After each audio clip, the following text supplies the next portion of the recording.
All right, so I suggest you maybe pick one of these groups, just play along, and I want you to pick out what you see as the one or two kind of key arguments in that particular part. So you can pause this now and play along if you'd like. Otherwise, I will forge ahead. Okay, so group one, this would be those who would have been assigned the very first section. Here are some of the points that come across in there. As I already mentioned, this idea that men are the epitome of beauty and that women have to resort to love magic because they're not desirable. I think this gets at kind of the cultural value or lack thereof that's placed upon women in this particular society.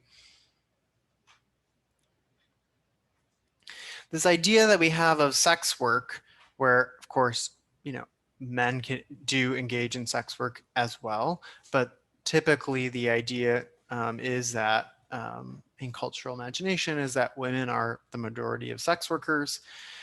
That kind of works in our cultural perspective because we see as women as sex objects that need to beautify themselves for men, and then they're therefore giving this kind of um, um, gift to not well yes a gift that needs to be compensated back for in terms of sex work. This doesn't make sense for the huli, right? Because the idea is that women are not beautiful, they can never be beautiful, so they can never kind of ask for money in return something if they're not a desirable subject.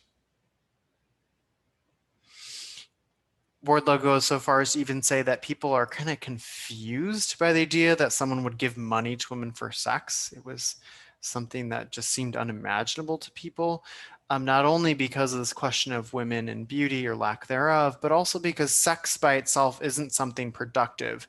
It doesn't create relational ties, kinship ties, unless, of course, that's sex between a husband and a wife. And that kinship, this is a society where kinship matters a lot because guess what? Bride wealth is a part of kinship. Kinship here referring to family and family ties.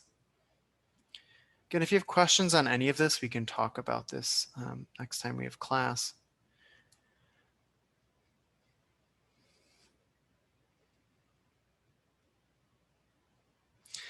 So the idea here is that paid sex among women is considered wrong, not because of some sort of moral issue, but because it implies that we're going to ignore kinship obligations. We're going to ignore the fact that by opting out of these relationships of their marriage partners, and when the father and the husband, because she's not yet married, don't get the bride wealth,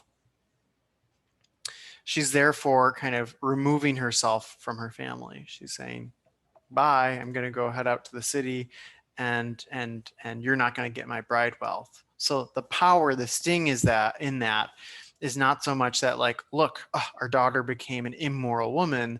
The argument, the sting is that she's not A, allowing us to get bride wealth, but B, providing us, or fitting into our kinship structure, right? She's thwarting the kinship structure system that otherwise privileges men.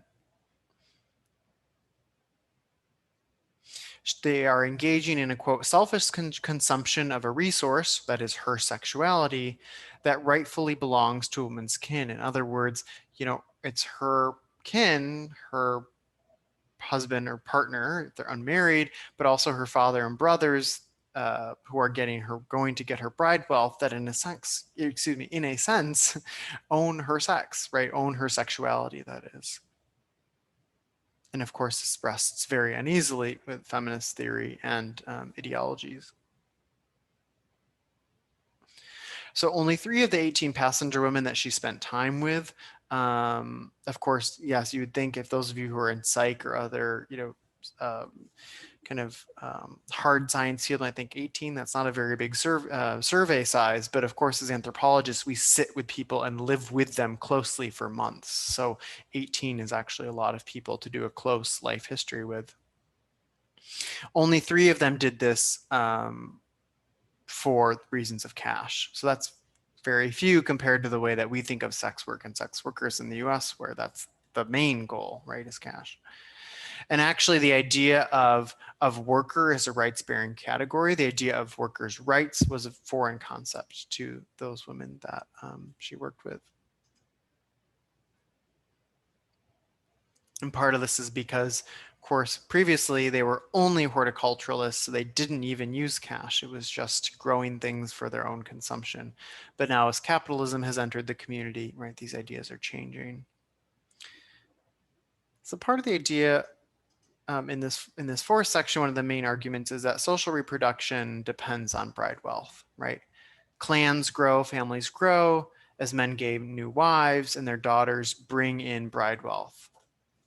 So, passenger women are troubling all of this, right? They're not letting their male kin gain their bride wealth. So Wardlow writes, if women refuse to cooperate, then their fathers may not be able to pay back debts, and their brothers may not be able to obtain wives because their brothers need that money for their future bride wealth. So passenger women are those who refuse to cooperate.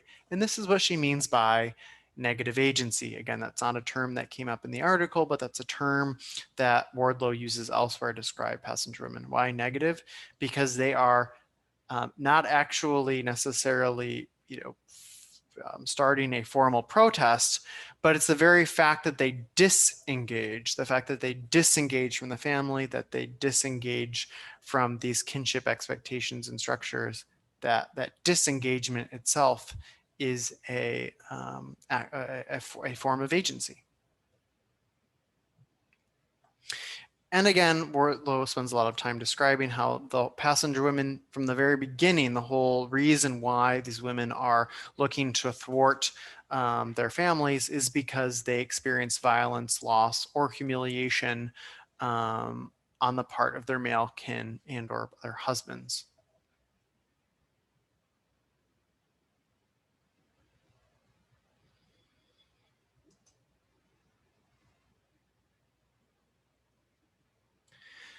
And yes, in a sense, what they're doing is understood as a kind of theft from the family. Now, some of you may have read before The Traffic in Women, those of you who are women gender studies minors, I'm not sure. It's a very long and difficult piece, but it's one of the more influential texts in feminist anthropology. And Gail Rubin talks about how women themselves sometimes become gifts within within various kinship structures in different cultures because they are used kind of like pawns in terms of creating networks and relationships with different clans. When you give a daughter to be wed to another family, for example, right? And so obviously Rubin kind of critiques is against that idea of women being used as pawns. She's an important feminist thinker. So perhaps we can talk about this when we meet Thursday, but it is kind of interesting to think about how this connects to Wardlow's argument of women being used by families in a way to kind of create these networks. But also, of course, what Wardlow suggests through the lives of passenger women, they're able to push back against those expectations. So this is just a reminder of some of the things we talked about today. Oops, I went through that way too quickly.